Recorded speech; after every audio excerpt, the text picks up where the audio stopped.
Hello everyone, কেমন আছো সবাই? আশা করছি সবাই ভালো আছো আর আমি অনেক ভালো আছি। সো আজকে আমি রেডি হয়ে গেছি আমাদের গ্রামীণ মেলায় যাব বলে। তো আমি তো যাব আমাদের গ্রামীণ মেলায়, তোমাদেরও শেয়ার করব কি কি মেলায় পাওয়া যায় আর পুরো মেলাটা তোমাদের ঘুরে ঘুরে দেখাবো। তো চলো, আমরা কিন্তু পৌঁছে গেলাম মেলায়। আর প্রথমে বর এসে এখানে আমাদের গাড়িটা পার্কিং করে দিল। পার্কিং করার পর আমরা মেলার মধ্যে ঢুকবো। তো মেলায় ঢুকতে না ঢুকতে তোমাদের সঙ্গে একটা সুন্দর দৃশ্য আমরা শেয়ার করলাম। এখানে পুকুরের মধ্যে কি সুন্দর একটা ফোয়ারার মতো করে রেখেছে, তোমরা দেখতেই পাচ্ছ। তো চলো এবার আমরা মেলার মধ্যে প্রবেশ করব। এটা ছিল মেলার গেট। মেলার গেটটা তোমরা দেখতে পাচ্ছ অনেক সুন্দর করে সাজিয়েছে। এই বছরের তুলনায় সামনের বছর কিন্তু অনেক সুন্দর সাজিয়েছিল। সামনের বছর ভিডিও করা হয়নি, এই বছর ভিডিও করছি যেহেতু বর সঙ্গে গেছে। আর ভিডিও করে দেওয়ার জন্য একটা লোকও তো প্রয়োজন, বলো। তো মেলায় ঢুকেই কিন্তু আমি দেখলাম একটা সেলফি জোন। এখানে সবাই দাঁড়িয়ে দাঁড়িয়ে সেলফি তুলছে। প্রথমে ভেবেছিলাম এখানে তুলতে হবে, কিন্তু তারপরে দেখলাম ফ্রি, মানে ফ্রিতে তুমি যত পারো সেলফি তোলো। এখানে কিন্তু লেখা আছে selfie zone, free of course, মানে তুমি যত পারো ছবি তোলো আর ফেসবুকে, হোয়াটসঅ্যাপে, ইনস্টাগ্রামে স্ট্যাটাস লাগাও, ব্যাস। তারপর আমরা সেলফি তুলেই বেরিয়ে পড়লাম মেলাতে ঘোরার উদ্দেশ্যে। আর দেখো, এটা হচ্ছে সোশ্যাল মিডিয়ার যুগ। মেলায় যাক, বিয়েতে যাক, যেখানে যাক, সেলফি তো সবাই তুলবেই, বলো। তো দেখতে দেখতে আমরা চলে এলাম একটা ভাইয়ের দোকানে। আর এই ভাইটা এত লাজুক ছিল, যেই দেখছে আমি ভিডিও করছি অমনি দেখো মুখটা লুকিয়ে নিয়েছে। তারপর ভাবলাম ওর দোকান থেকে কী কেনা যাক। আমি একটা সুন্দর কিন্তু চাবি রিং কিনলাম। আর এটা কিন্তু ছিল মহাদেবের চাবি রিং। আগের দিন বড় একটা কিন্তু মহাদেবের চাবি রিং কিনে নিয়েছে। আর আমিও আজকে এসে আরেকটা চাবি রিং কিনে নিলাম আমার ব্যাগের জন্য, খুব সুন্দর ছিল। তারপর দেখো এই টেডিটাও কিন্তু খুব সুন্দর, খুব বড়ও ছিল। আর এত দাম কি বলবো। তারপর আমি ওই ছোটো টেডিগুলোর দাম জিজ্ঞাসা করলাম, এত বললো, মানে এই ছোটো ছোটো টেডিগুলোর দাম নাকি 150 টাকা। তো হয়ে গেছে আমার কেনা। আমি তো আর টেডি কিনতে পারলাম না, আমার বাড়িতে অলরেডি অনেকগুলো আছে। তারপর আমি চলে গেলাম এখানে জামা দেখার জন্য। পোশাক আশাক তো আমরা দেখলে কি বলবো, দেখতে তো হবে, কিনি বা নাই কিনি, ঘুরে তো দেখতে হবে, তোমাদের তো দেখাতেও হবে, বলো। এখানে জামাগুলো ছিল অনেক, কিন্তু আমার একটাও পছন্দ হয়নি। তাই জামা আমি বেশি না দেখে আমি আমার ছেলের জন্য জ্যাকেট দেখছিলাম।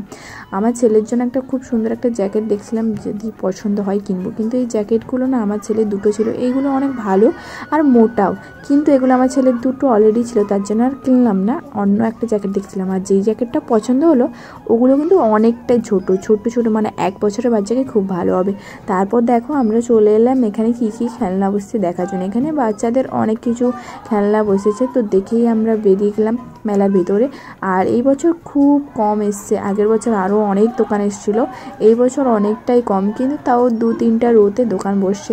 কম বলা যায় না, মানে মিডিয়াম। তারপর আমরা চলে গেলাম ফুলদানি কেনার জন্য। এখানে ফুলদানিগুলো কিন্তু অনেক সুন্দর সুন্দর ছিল। তারপর আমি দুটো ফুলদানি দেখছিলাম। আর ফুলদানির প্রাইসগুলো মোটামুটি ঠিকঠাকই ছিল। আর এটা যেহেতু না কন্ট্রাক্টের মেলা, সব জিনিসের প্রাইসগুলো একটু তুলনামূলকভাবে বেশি। আর এই ফুলদানিগুলো দেখো কি কিউট লাগছে বলো দেখতে।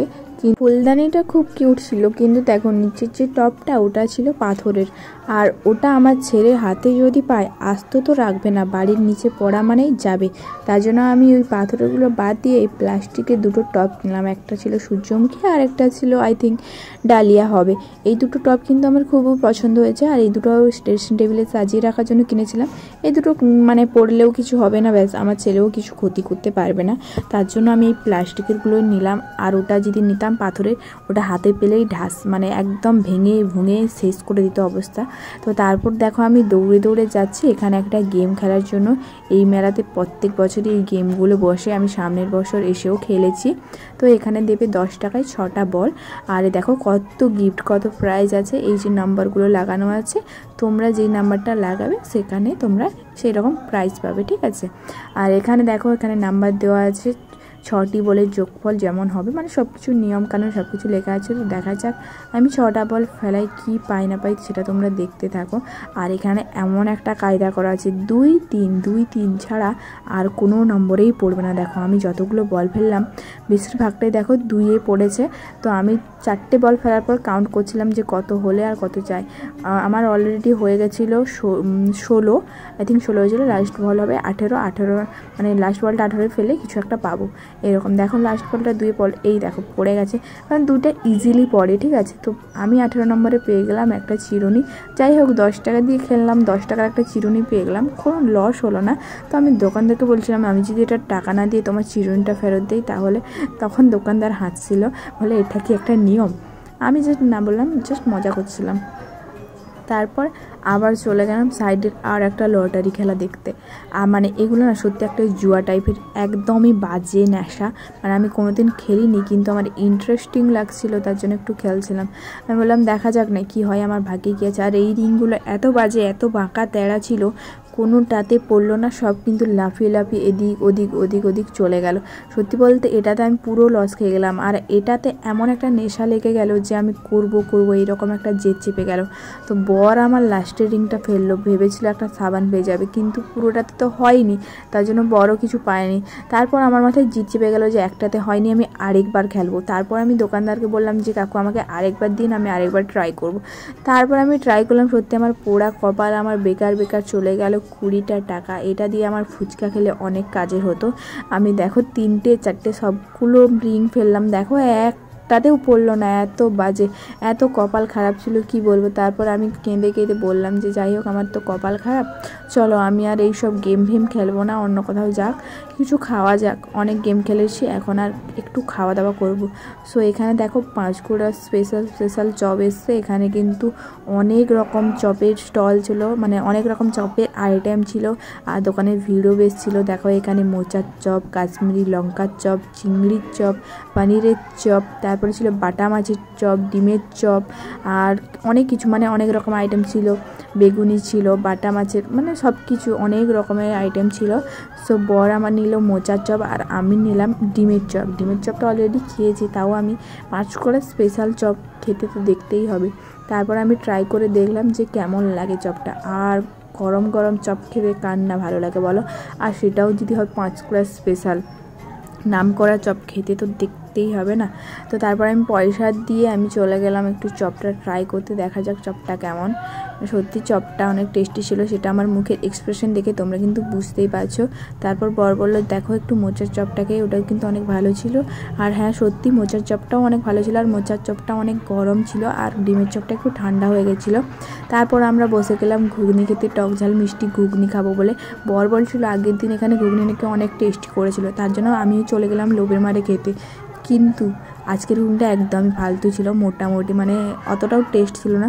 তারপর দেখলাম ঘুগনির সাইডেই 3-4টা ফুচকা স্টল বসে গেছে, আর ফুচকা দেখে তো জিভে জল আসবেই বলো। তারপর আমি চলে গেলাম বাটি হাতে ফুচকা খেতে, ফুচকার লাইনে দাঁড়িয়ে গেলাম, আর এখানে গেলাম ফুচকা খেতে।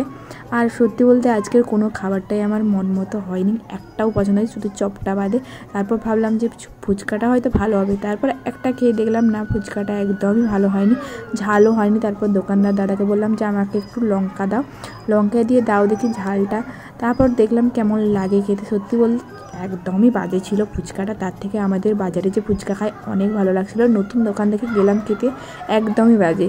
তারপর যাই হোক ওখানে ফুচকা টুচকা খেয়ে আমরা এখানে পৌঁছে গেলাম একটু মেলার দোকানে। আবার এখানে দেখো মেয়েদের স্বর্গ, কানের ঝুমকা দুল দেখলে তো আমাদের মনটা লকপক করে না।